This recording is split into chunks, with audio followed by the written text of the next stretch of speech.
Friends, welcome back. तो friends, अभी का वीडियो है इजराइल फिलिस्तीन जंग में यूएन में भारत ने जो कहा वो कहना हर देश की हिम्मत नहीं। तो चलो फ्रेंड्स, देखते हैं क्या कहा इंडिया ने यूएन में। तो वीडियो शुरू करते हैं, पर वीडियो शुरू करने से पहले अगर आप चैनल पर नए हो और आपने अभी तक सब्सक्राइब नहीं किया तो जल्दी से पहले सब्सक्राइब के बटन और बेल आइकन को क्लिक कर लो ताकि आपको हमारे सारे न्यू वीडियोस की नोटिफिकेशन मिल जाए जैसे हम अपलोड करें। अगर आपको वीडियो पसंद आता है please like and share. And हमारा दूसरा चैनल, ट्विटर, इंस्टाग्राम अकाउंट, सबके डिटेल्स है डिस्क्रिप्शन बॉक्स में, उनको भी सब्सक्राइब और फॉलो कर लेना। चलिए शुरू करते हैं।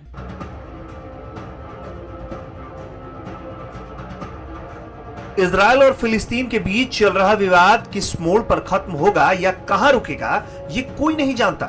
बस दुनिया इस वक्त अपील, चिंतन और मंथन में डूबी है कि कैसे भी इजराइल और फिलिस्तीन के इस संघर्ष को रोककर उन्हें बातचीत की टेबल पर लाया जाए। इसी को लेकर संयुक्त राष्ट्र में एक आपात बैठक बुलाई गई जिसमें भारत ने भी अपना पक्ष खुलकर रखा है। भारत ने इजराइल और फिलिस्तीन के संघर्ष में किसी भी एक तरफ का पक्ष ना लेकर देश के मानवतावादी मिजाज के मुताबिक शांति और सौहार्द की बात की है। इसके साथ ही भारत ने इजराइल पर गाजा से हो रही रॉकेट फायरिंग की निंदा की है। संयुक्त राष्ट्र में भारत के प्रतिनिधि टीएस तिरुमूर्ति ने कहा है कि हम दोनों पक्षों से अत्यधिक संयम दिखाने, तनाव बढ़ाने वाली कार्रवाइयों से बचने और पूर्वी यरूशलेम और उसके आसपास सहित मौजूदा यथास्थिति को एक तरफा रूप से बदलने के प्रयासों से दूर रहने का आग्रह करते हैं। टीएस तिरुमूर्ति ने कहा है कि इस रॉकेट फायरिंग में भारत ने भी इजराइल में एक नागरिक को खोया है। हम अन्य सभी नागरिकों के साथ उनके निधन पर गहरा शोक व्यक्त करते हैं जिन्होंने हिंसा, उकसावे और विनाश के वर्तमान चक्र में अपनी जान गंवाई है। तिरुमूर्ति ने कहा है कि पिछले हफ्ते पूर्वी यरूशलेम में शुरू हुई हिंसा के नियंत्रण से बाहर जाने का खतरा पूरी तरीके से पैदा हो गया है। पिछले कुछ दिनों में हुई घटनाक्रम से सुरक्षा परिस्थितियों के हालात तेजी से बिगड़े हैं। भारत इजराइल और फिलिस्तीन के बीच वार्ता बहाल करने के लिए अनुकूल वातावरण बनाने के हर संभव प्रयास का समर्थन करता है और दो देशों वाली नीति पर अपना समर्थन जारी रखता है। वहीं इस पूरे मामले में यूएन में फिलिस्तीन और इजराइल ने भी अपना पक्ष रखा है। इजराइल को लेकर फिलिस्तीन ने अपनी जमकर भड़ास निकाली है। तनाव के बीच संयुक्त राष्ट्र सुरक्षा परिषद की बैठक में फिलिस्तीन के विदेश मंत्री डॉक्टर रियाद मालकी ने इजराइल को हथियारबंद चोर कह दिया और आरोप लगा दिया कि वो उनके घर में घुस आया है। रियाद का कहना है कि यरूशलेम बिकाऊ नहीं है और उन्होंने ये भी कहा है कि इजराइल एक औपनिवेशिक ताकत है जो कब्जा कर रहा है। वहीं इजराइल ने भी यूएन में अपना पक्ष बहुत ही मजबूती के साथ रखा है और भावुक अपील भी की है। संयुक्त राष्ट्र के लिए इजराइल के दूत जिलाद एर्दोन ने कहा है कि अगर आपके ऊपर कोई सैकड़ों हजारों रॉकेट दागे तो आप क्या करेंगे? आतंकवाद के खिलाफ कार्रवाई पर कोई सफाई नहीं दी जा सकती। जिलाद ने कहा है कि ये हालात हमास के पैदा किए हुए हैं। उन्होंने अल अक्सा मस्जिद में पथराव करने वाले फिलिस्तीनी लोगों की तस्वीर भी परिषद की बैठक में दिखाई है। जिलाद ने कहा कि हमास नागरिकों को निशाना बना रहा है जबकि इजराइल आतंकियों को। कुल मिलाकर यूएन की बैठक में भी इजराइल और फिलिस्तीन के बीच तनातनी साफ दिखाई दे रही है। भारत ने भी खुलकर अपना पक्ष रखा है बिना किसी प्रभाव के। अब ऐसे में दुनिया के कई बड़े देश शांति की अपील कर रहे हैं, बातचीत के पक्ष में है।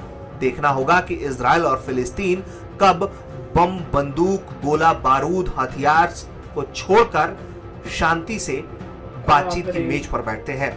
ब्यूरो रिपोर्ट, भारत तक। तो फ्रेंड्स, जो उन्होंने वीडियो क्लिपिंग्स दिखाई, माय गॉड, और खासकर वो जो आयरन डोम की दिखाई, जिस तरह से ऐसे अगर किसी कोई ऐसे देखे तो ऐसे लगेगा कि कोई दिवाली के पटाखे बज रहे हैं।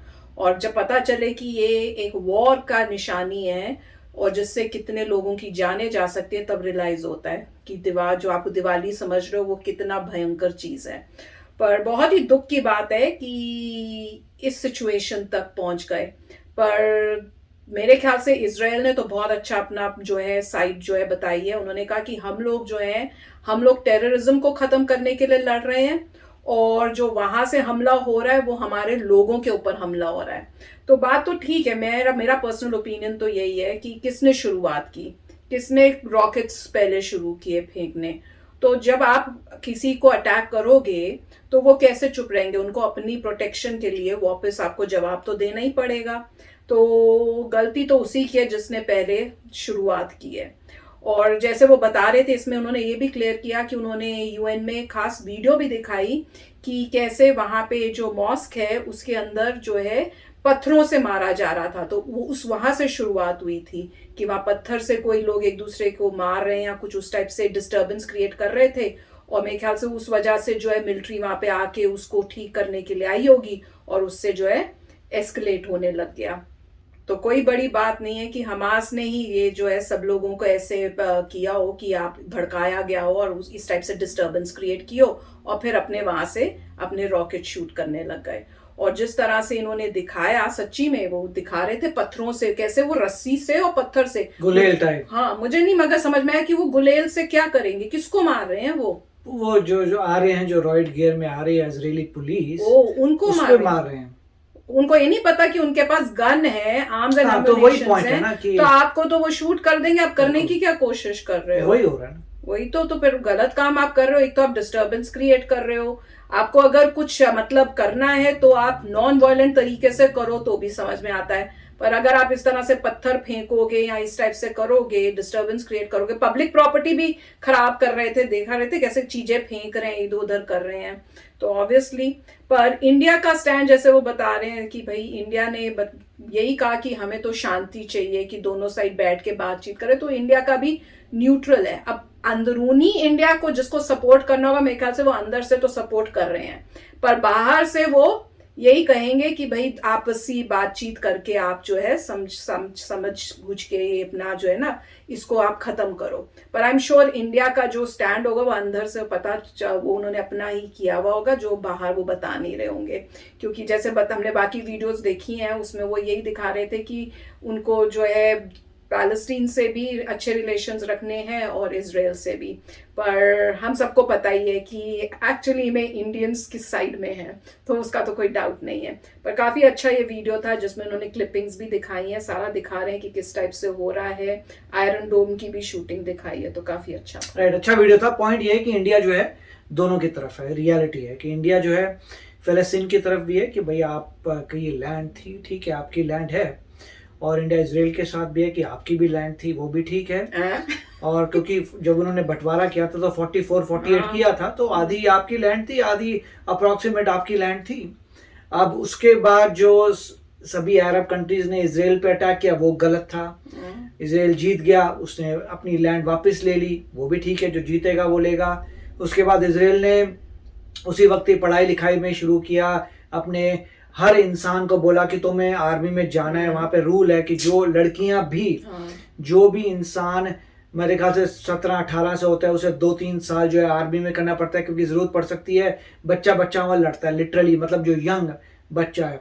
तो उन्होंने वो कर लिया, उन्होंने अपने वेपन्स को मॉडर्नाइज कर लिया, रिसर्च एंड डेवलपमेंट की नंबर 1 बना लिया अपने आप को वेपन्स के मामले में। उस तरफ फ़लस्तीन को देखें, उन्होंने ज़्यादा नहीं किया। उनके वहाँ पे सिर्फ एक हमास था, वो भी टेररिस्ट आउटफुट जो जहाँ कहते हैं कि ईरान से रॉकेट लेके फायर करता है, मगर इंडिजिनस उन्होंने कुछ नहीं किया है। तो नेट रिजल्ट आप डिफरेंस देख रहे हैं।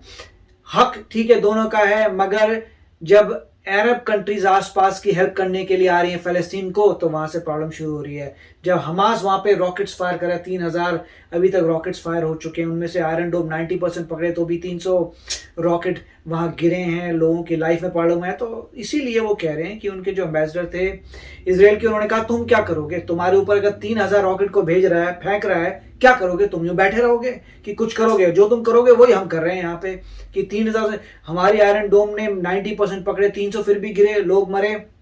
उसके बदले तुमने 3000 फेंके, हम जाके फेंक रहे हैं तुम्हारी टेरिटरी में।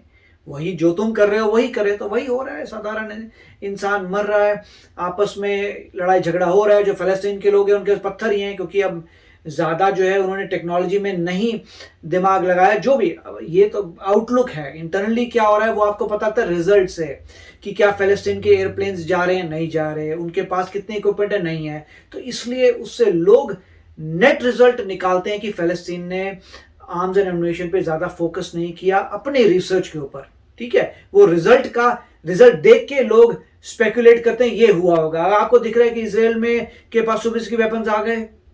स्टार्टिंग में दोनों कंट्रीज एक ही चीज से शुरू, एक ही स्टेटस से शुरू हुई थी। आपको दिख रहा है इसराइल के एयरप्लेन्स आ रहे हैं, बॉम्बिंग कर रहे हैं, ये सब कर रहे हैं।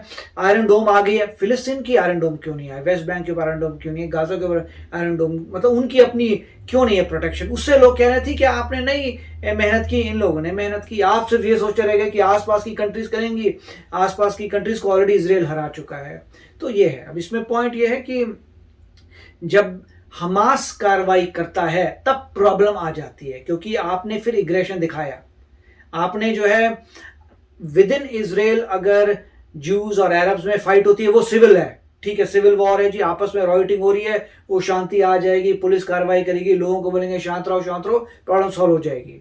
मगर जब इस सिचुएशन देखे आप रॉकेट फायर कर रहे हैं तब आपने और प्रॉब्लम क्रिएट कर दी, आपने kind of war situation create कर दी, ठीक है। वरना इजराइल बोलता देखिए हमारी कंट्री में अरब्स भी हैं और जूस भी हैं, हम हैंडल कर लेंगे, आराम से देखेंगे, writing now, end of story. तुम्हें क्या मतलब है? तुम पैलेस्टाइन के लोग हो, तुम्हें क्या मतलब है कि तुम वहां से रॉकेट फायर करने लग जाओ? अगर तुम ऐसे बखेड़े करोगे तुम रिस्पॉन्ड करेंगे, तो रिस्पॉन्स हो रहा है पूरे वर्ल्ड में। इंडिया दोनों की तरफ है कि शांति से सब प्रॉब्लम सॉल्व हो जानी चाहिए। मोस्ट लाइकली इसमें यही होता है, पहले जितनी वॉर्स हुई यही हुआ है कि अब इसराइल पूरी अपनी पावर से फाइट करेगा और लैंड लेता जाएगा, क्योंकि उसको देखिए मैंने तुम्हें हराया, तुम्हारी लैंड मेरी, ये सदियों से चला आ रहा है, यही है।